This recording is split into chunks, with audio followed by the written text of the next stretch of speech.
에베소서 3장 14절에서 21절까지의 말씀을 제가 봉독해 드리겠습니다.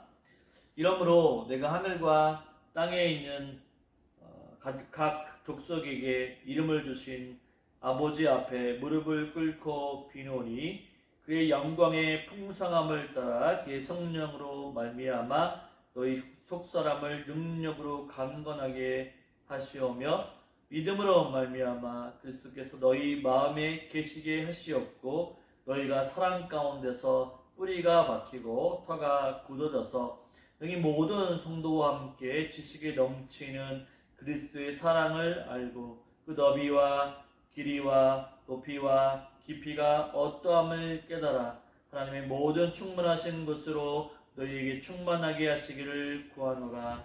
우리 가운데 역사하시는 능력대로 우리가 구하거나 생각하는 모든 것에 더 넘치도록 능히 하실 이에게 교회 안에서와 그리스도 예수 안에서 영광이 대대로 영원 무궁하기를 원하노라. 아멘. 오늘은 교회를 위한 기도라는 제목으로 함께 은혜를 나누기를 원합니다. 믿음을 가진 사람들은 하나님께 기도합니다. 처음 믿음을 가지게 되면 기도하는 법을 몰라서 기도하는데 어려움을 겪기도 합니다. 기도가 낯설게 느껴지죠. 성경에 보면 예수님의 제자들도 하나님께 기도하는 법을 가르쳐 달라고 예수님께 물었죠. 그래서 예수님이 바로 기도하는 법을 제자들에게 가르쳐 주셨습니다. 그 기도가 바로 주님이 가르쳐 주신 기도, 바로 주기도문입니다. 기도에도 순서가 있습니다. 순서가 바뀌어도 상관은 없습니다. 왜냐하면 하나님은 우리의 기도를 들어주시죠. 그러나 이 모든 기도는 마지막 끝에 예수님의 이름으로 기도합니다 라고 하는 것을 붙여야 하죠. 왜 그렇습니까? 바로 예수님이 우리의 중보자가 되시기 때문입니다. 기도를 시작하고 나면 오래 기도하는 것이 생각보다 어렵다고 하는 것을 깨닫게 됩니다. 그래서 초신자였을 때에는 기도를 했는데 다 했는데 5분도 지나지 않을 때가 많습니다. 그러나 계속 기도하다 보면 기도의 시간이 익숙해지고 기도의 맛을 알 때가 생겨나게 됩니다. 하나님께 기도하는 것이 이런 것이구나. 하나님 내일 내가 기도하는 것을 들어 응답해 주시는구나 라고 하는 것을 깨닫게 되고 내가 금방 기도하는 게 금방 응답이 되네 라고 하는 기도의 맛을 느끼게 되죠. 그러면 그런 맛을, 기도의 맛을 느끼게 될 때에 더 깊은 기도의 속으로 들어가게 되어 있습니다. 그래서 잠깐 기도했는데 30분이 지나고 1시간이 지나고 2시간이 지날 때가 있습니다.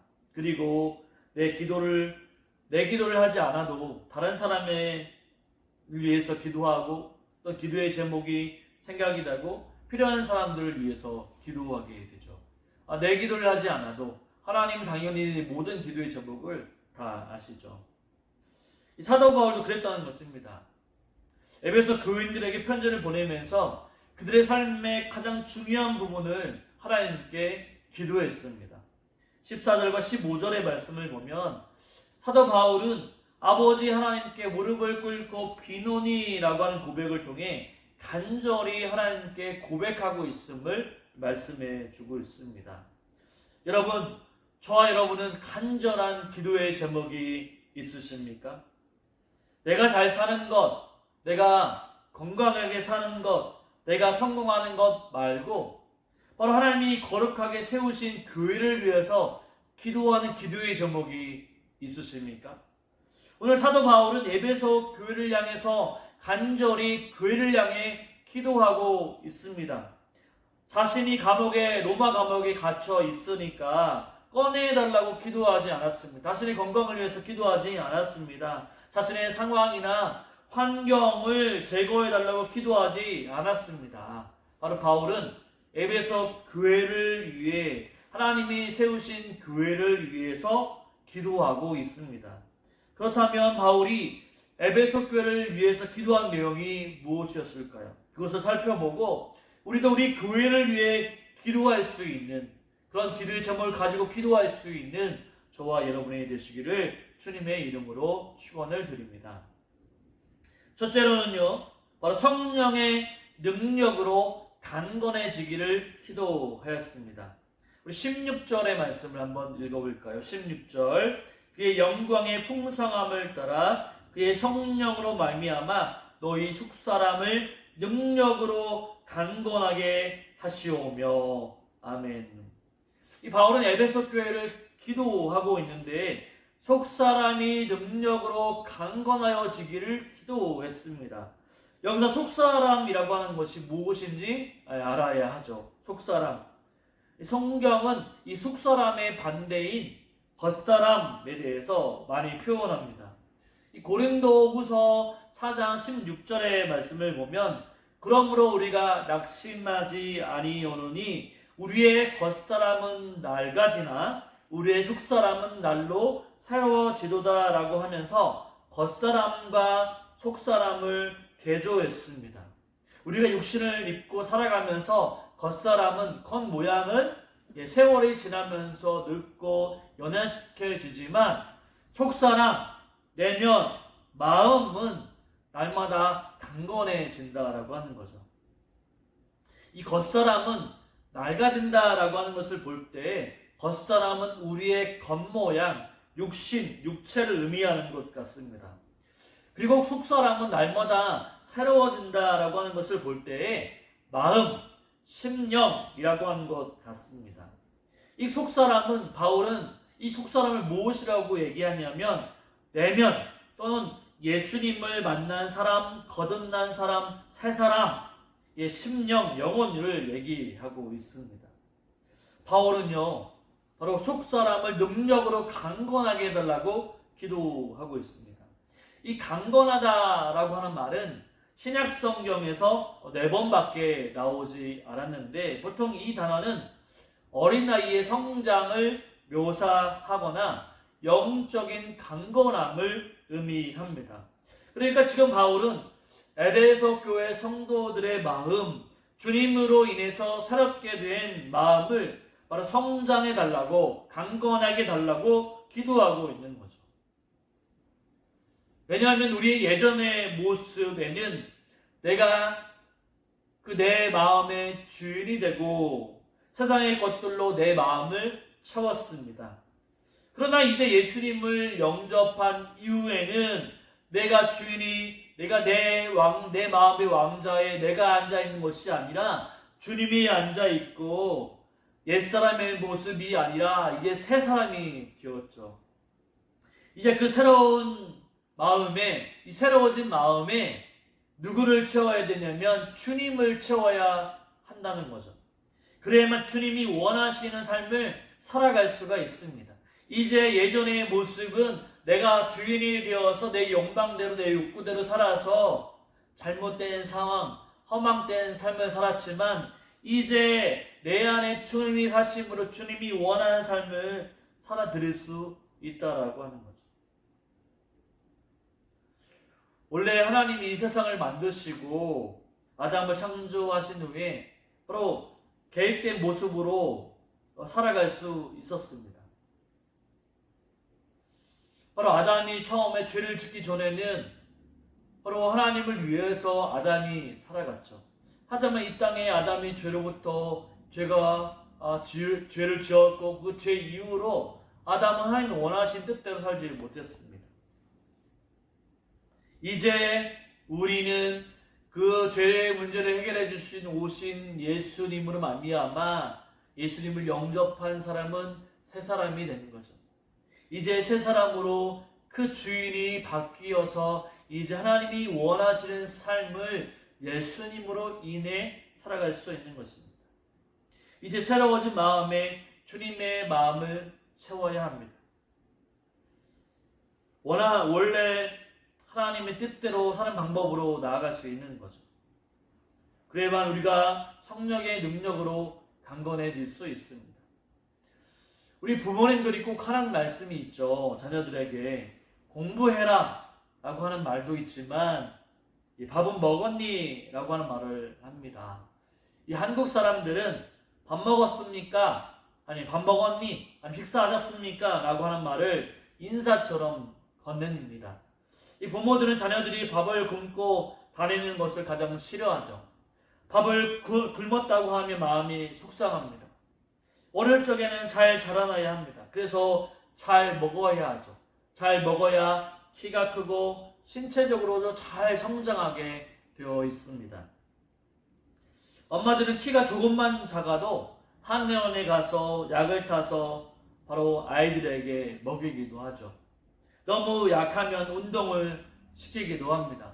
이 운동선수들 중에는 부모들이 너무 약해서 건강해지려고 운동을 시키는 사람들이 있습니다. 이처럼 어린 자녀들은 신체적으로 잘 자라가야 합니다. 그래서 건강한 몸을 가지고 있어야 건강한 생각과 건강한 행동으로 나올 수 있는 거죠. 영적인 것도 마찬가지라고 할 수 있습니다. 우리의 영이 건강하지 못하고 약하면 마음도 약해지는 거죠. 믿음도 약해집니다. 신앙생활도 재미가 없어지죠. 만남도, 모이는 것도, 예배 드리는 것도, 기도하는 것도 힘이 듭니다. 그래서 육체적인 건강함도 필요하고 영적인 건강함도, 강건함도 필요하죠. 그런데 오늘 16절의 말씀을 보십시오. 속사람을 무엇으로 강건하게 해달라고 바울이 기도하고 있습니까? 바로 성령으로. 성령의 능력으로 강건하게 해달라고 바울 사도는 기도하고 있습니다. 우리의 속사람, 마음이 바로 무엇으로 강건해질 수 있냐면 이 속사람은 성령의 능력으로 강건해질 수 있습니다. 세상의 것이 아니라 하나님의 능력으로, 성령의 능력으로 강건해집니다. 우리의 육체는 건강해지려면 무엇이든 잘 먹어야 하죠. 영양가 있는 음식을 잘 먹으면 건강해집니다. 그러나 많이 먹는다고 해서 건강해지는 것은 절대 아닙니다. 음식도 좋은 것도 먹고 또 가릴 수 있는 것들은 가려야 하죠. 그래서 건강한 음식을 먹을 때 우리는 더 건강해질 수 있습니다. 우리의 속사람, 우리의 마음도 마찬가지라고 할 수 있죠. 우리의 속사람은 하나님이 지으신 새 사람이므로 이 세상의 것들로 채우는 것이 아니라 성령으로 지어지며 나아갈 때, 성령으로 채우며 나아갈 때 강건해질 수 있습니다. 그래서 사도 바울은 에베소서 5장 18절에서 술 취하지 말라 이는 방탕한 것이니 오직 성령의 충만을 받으라 라고 권면하고 있습니다. 우리가 예수님을 믿음으로 받아들이게 되면 예수의 영이신 성령님이 우리 마음 가운데 임재해 주십니다. 성령님은 우리에게 들어오셔서 말씀을 생각나게 하시고 말씀을 가르쳐 주시고 말씀을 바로 우리를 선한 길로 인도해 주십니다. 또한 죄를 멀리하게 하죠. 또한 얼마나 내가 큰 죄인인지 죄를 깨닫게 해 주십니다. 그래서 우리가 더욱 주님을 의지하게 하는 거죠. 그래서 성령의 사람, 성령의 충만한 사람은 겉사람, 자신의 욕망과 욕심으로 살아가는 존재가 아니라 주님의 제자가 되고 하나님이 원하시는 삶을 살게 됩니다. 그래서 예수님 십자가에서 죽으시고 부활하실 때 제자들이 하신 말씀이 무엇이었냐면 우리가 잘 아는 말씀이죠. 사도행전 1장 8절에 보면 오직 성령이 너희에게 임하시면 너희가 권능을 받고 예루살렘과 온 유대와 사마리아와 땅끝까지 이르러 내 증인이 되리라 하시니라. 그렇습니다. 우리가 성령의 능력으로 강건하게 질 때 충만해지고 강건해지면 예수님의 제자들이 주님을 위해 복음을 증거한 것처럼 우리도 주님을 위해 순교의 자리까지 나아갈 수 있는 것이죠. 우리는 성령으로 충만해지고 강건해질 때에 제자의 사명을 살아갈 수가 있습니다. 복음을 위해서, 주님을 위해서 살아갈 수 있는 거죠. 승계의 자리에 있다 할지라도 무서워하지 않습니다. 그래서 사도 바울은 속사람이 성령의 능력으로 강건해지기를 기도했습니다. 그렇다면 우리는 어떻게 해야 될까요? 우리의 속사람, 바로 마음이 성령의 능력으로 강건해지고 있습니까? 아니면 세상적인 것들로 인해 우리의 마음 가운데 채워서 우리의 마음이 점점 빈약해지고 연약해져서 병들어가고 있지는 않습니까? 여러분, 세상의 것들로 우리의 마음을 채우게 되면 기쁨보다는 근심이 많아지게 됩니다. 감사보다는 불평이 많아지게 되죠. 평안보다는 두려움이 더 많습니다. 왜 그럴까요? 자꾸 사람들과 비교하게 되고 그로 인해 바로 불평과 원망을 가지게 되고 자신을 비하하게 되어 있습니다. 그래서 자존감도 낮아지게 되고 내가 왜 사는지 자꾸 우울해지게 되는 거죠. 여러분, 저도 말씀을 준비하면서 그런 생각을 해보게 됩니다. 이 세상의 것들이 마음속에 들어오게 되죠. 개척을 하면 멤버가 있어야지 그렇게 해서 교회 개척이 되겠냐.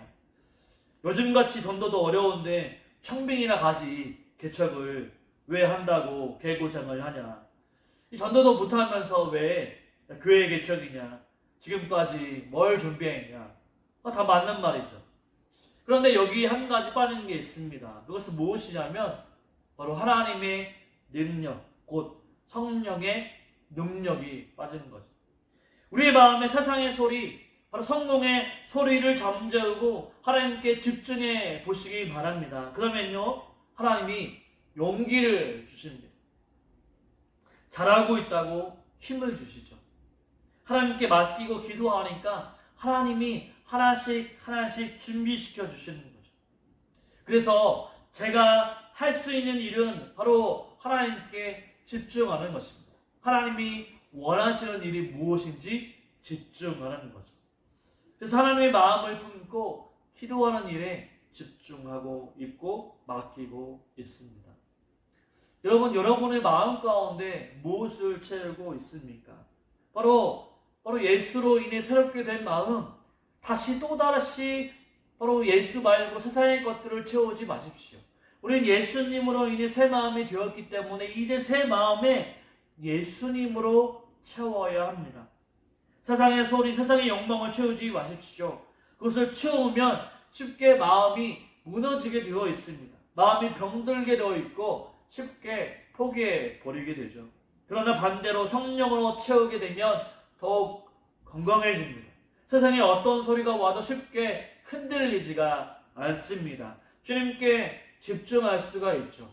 주님이 바로 앞서가시며 앞서가시는 대로 순종할 수가 있습니다.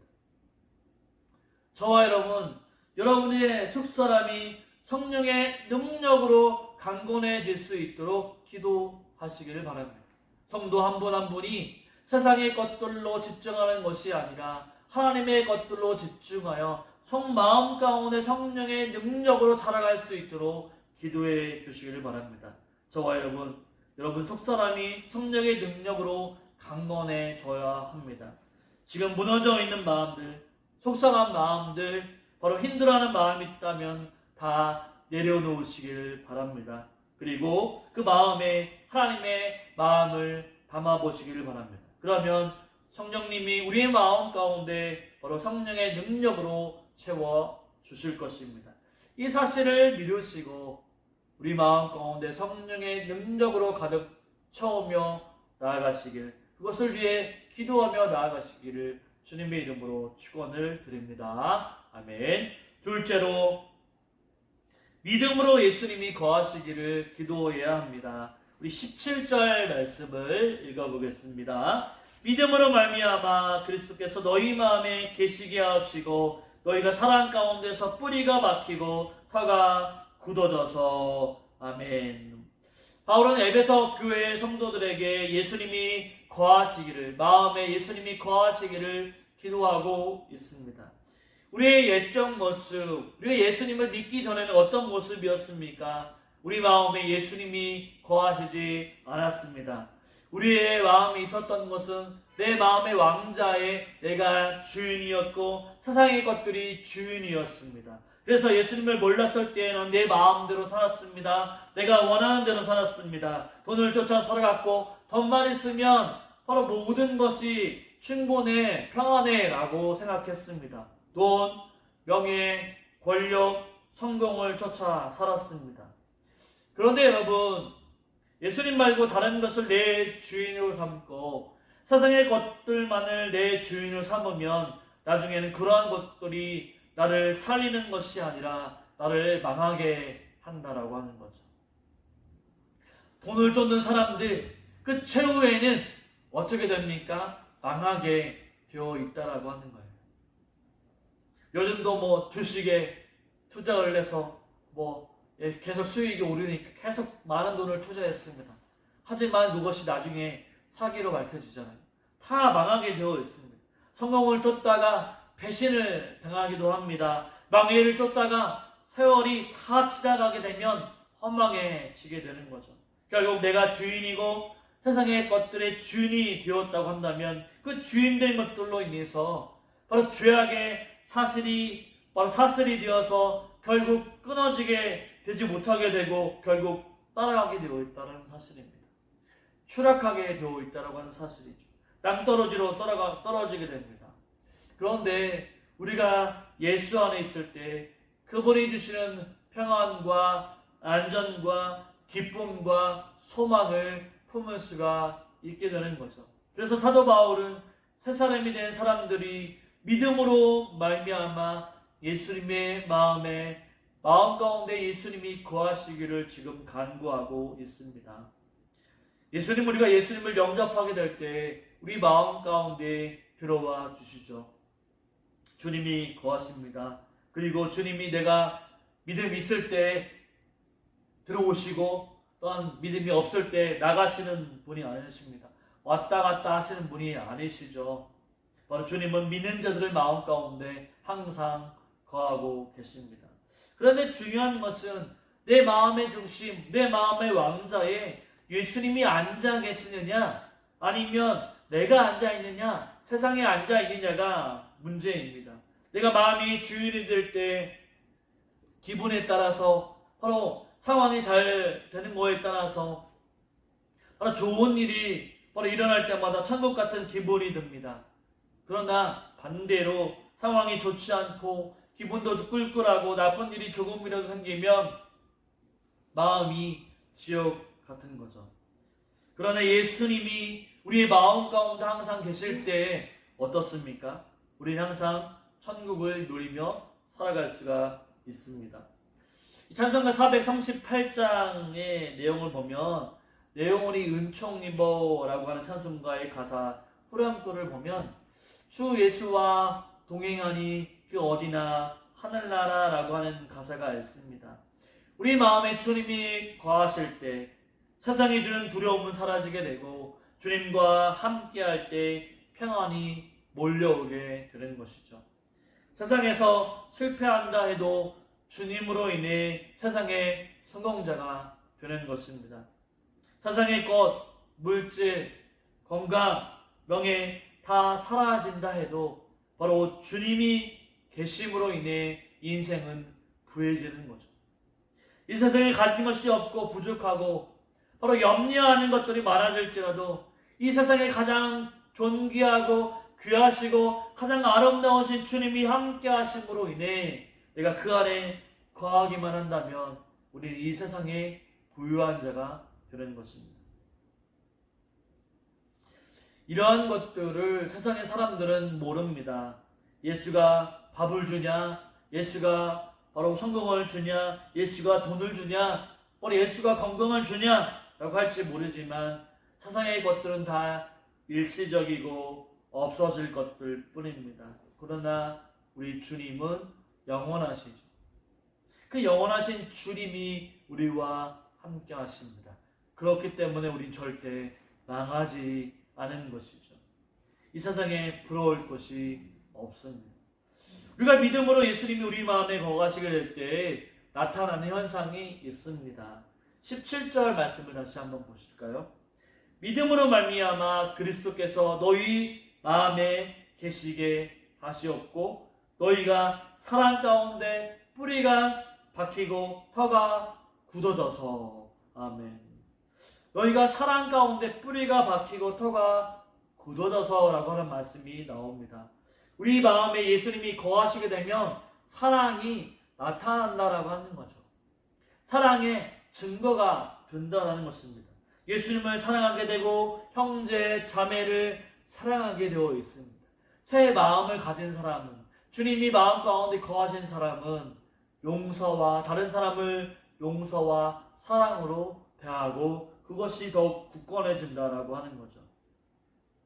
여러분, 우리가 왜 예수님이 내 마음에 계시는데도 사랑하지 못할까요? 왜 용서하지 못할까요? 왜 용납하지 못할까요? 그것은 내가 예수님의 사랑을 받아들이지 못했기 때문입니다. 바로 예수님의 사랑을 진정으로 깨달았지 못했기 때문이죠. 예수님은 죄인을 위해 오셨습니다. 저와 여러분은 죄인이죠. 죄인은 어떻습니까? 죄인은 죽음이라고 하는 형벌을 받아야만 합니다. 다시 회복할 수가 없습니다. 우리는 죄로 인해서 죽은 존재입니다. 그러나 예수님이 우리를 살려주셨습니다. 자신의 목숨을 다해 대신해서 예수는 죽고 나를 살려주셨습니다. 깊은 죄의 호숫가에서 살려달라고 허우적거리는 나를 예수님이 기꺼이 자신의 목숨을 대신해 우리를 살려주시고 주님은 죽으셨습니다. 그러므로 우리의 인생은 바로 내 것이 아니라 주님의 것이 된 것이죠.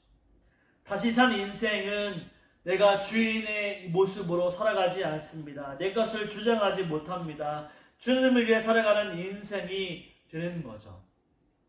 그래서 주님의 마음을 닮아 죄인들을 사랑할 수가 있는 것입니다. 죽어가는 영혼을 사랑하게 됩니다. 용서하지 못할 인생도 전혀 없게 되는 것이죠. 예수님이 내 마음에 거하시기를 기도해야 합니다. 이 세상의 어떤 것들보다도 예수님이 내 안에 계심으로 내 안에 바로 예수님이 보여오시고 예수님의 사랑이 나타나는 그런 역사가 있으시기를 주님의 이름으로 축원을 드립니다. 마지막 세 번째로는 하나님의 모든 충만하심으로 충만하여지기를 기도해야 합니다. 우리 18절과 19절 말씀을 한번 읽어보겠습니다. 능히 모든 성도와 함께 지식이 넘치는 그리스도의 사랑을 알고 그 너비와 길이와 높이와 깊이가 어떠함을 깨달아 하나님의 모든 충만하신 것으로 너희에게 충만하게 하시기를 구하노라. 아멘. 이 사도 바울은 에베소 교회가 그리스도의 사랑을 알고 깨닫기를 원했습니다. 왜냐하면 예수 그리스도의 사랑을 깨닫고 나면 하나님의 사랑을 볼 수 있기 때문이죠. 하나님의 사랑을 깨달을 수 있기 때문입니다. 이것은 무엇을 말하냐면 하나님이 이 땅 가운데 예수님을 보내신 이유가 무엇인지를 깨달을 수 있다라고 하는 것입니다.